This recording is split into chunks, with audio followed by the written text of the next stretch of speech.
Alors, moi, je travaillais à la base dans le tourisme, donc c'est assez large, mais j'ai bossé dans des hôtels, des musées, des villages de vacances. Mon dernier job dans le tourisme, c'était un bateau de croisière.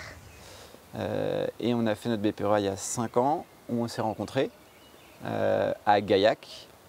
C'était un spécialisé paysan boulanger pour moi et maraîchage pour Claire. Ce qui nous avait paru chiant en BPROA, c'est qu'on avait fait plein de visites de ferme, mais qui étaient déjà installées depuis longtemps. Et on n'avait pas fait de visite de ferme qui était ou tout juste installée ou en train de s'installer. Et on se disait que là, nous, ça pourrait être cool de le faire parce que dans les questionnements que vous avez en installation et que nous, on a aujourd'hui, c'est quand même vachement plus proche que quand c'est quelqu'un qui a installé depuis 10 ans et puis qui, du coup, est sur une routine, quoi. Donc du coup, il y a 7 jardins. Donc en fait, un jardin, ça représente ce que vous voyez là, c'est-à-dire de ce piquet jusqu'au premier premier électrovan jaune là. Chaque jardin, ça représente une famille de légumes, en gros. Rencontrer des gens, ça les rend heureux. Ouais, c'est hyper important. Ouais. Bah, de partager notre expérience et leur expérience, c'est hyper important. Ouais. C'est aussi pour ça qu'on a fait ce choix de vie-là et parce qu'on a eu des gens qui nous ont partagé des choses et aujourd'hui on rend l'appareil, on partage notre expérience à nous et ce réseau-là, il est primordial, quoi. C'est exaltant de voir un projet pousser. Depuis 3 ans que je filme Claire et Gaël, c'est aussi la première fois de ma vie que je filme du vivant. Ils font du pain pendant que les légumes poussent. Et si j'emmenais Gilles, 100% limousin, à la rencontre de ces 2 jeunes Bretons? Moi, le système que je suis, parce que je ne fais que suivre un modèle, c'est le système bio-intensif. Je sais pas si tu en as entendu parler peut-être. C'est le système de Fortier, de Jean-Martin Fortier, d'Eliott Coleman, des maraîchers parisiens. En gros, pour faire simple, c'est comment faire beaucoup de légumes sur une très petite surface. En densifiant les cultures, ça veut dire que sur une même planche, au lieu d'avoir 3 rangs de carottes, on en met 6. Et par contre, on apporte beaucoup de choses au sol. Donc beaucoup d'amendements, beaucoup de compost, pour que justement ça sorte du légume, quoi. Et vous, qu'est-ce qui fait qu'à un moment, justement, vous n'avez pas peur et vous arrivez ici? Parce qu'on croit trop en ce qu'on veut faire.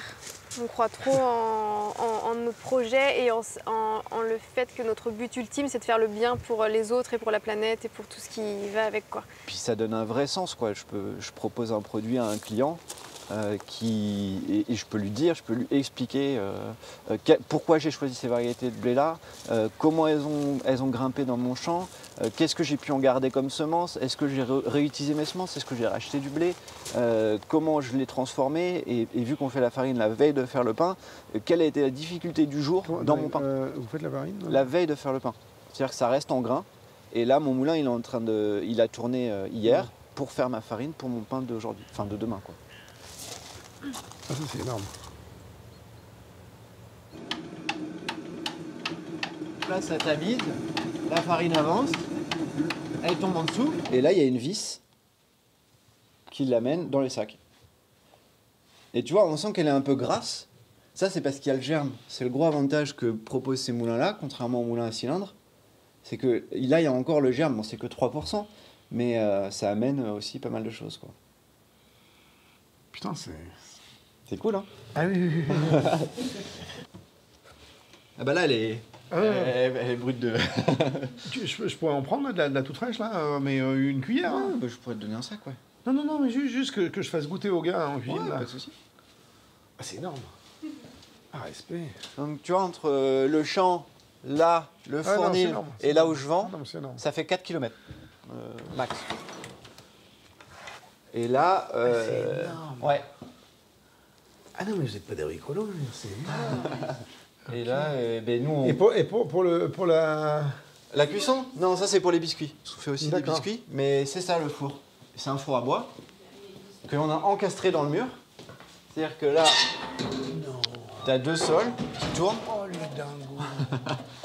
Et le bois, je le mets par l'extérieur. Ici, j'ai tout le four, là, on le voit. Et là, il y a tout le four. J'ai mon bois. Et comme ça, le bois est à l'extérieur, donc c'est pas crade. Et moi, ça me chauffe pas trop ma pièce.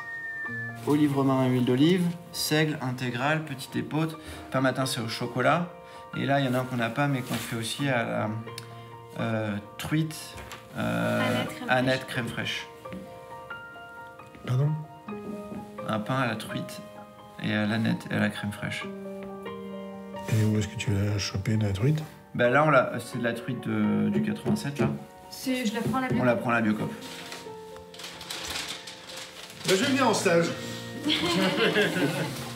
Je pense qu'on se reverra. Ça sent l'engagement dans tous les angles des murs, Ouais. sur tous les côtés, sur la toiture, dans le champ. Même le chien est engagé ici. Ouais.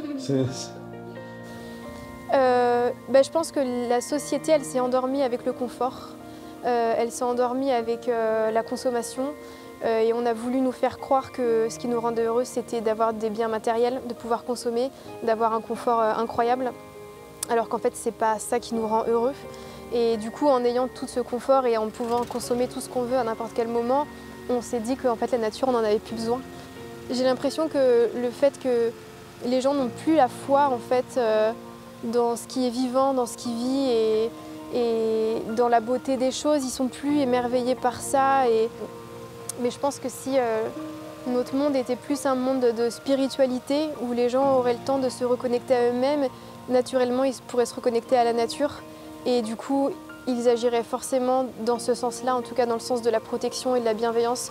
Et je pense que ce qui fait aussi qu'on a ce projet-là et qu'on a envie de le mener, c'est parce qu'on a cette foi en l'humanité, mais aussi on a cette foi en la vie. C'est très intuitif, hein, parce que je ne peux pas vraiment le décrire, comment je décris cette spiritualité, mais c'est clair que pour moi, c'est une des clés du bonheur, quoi.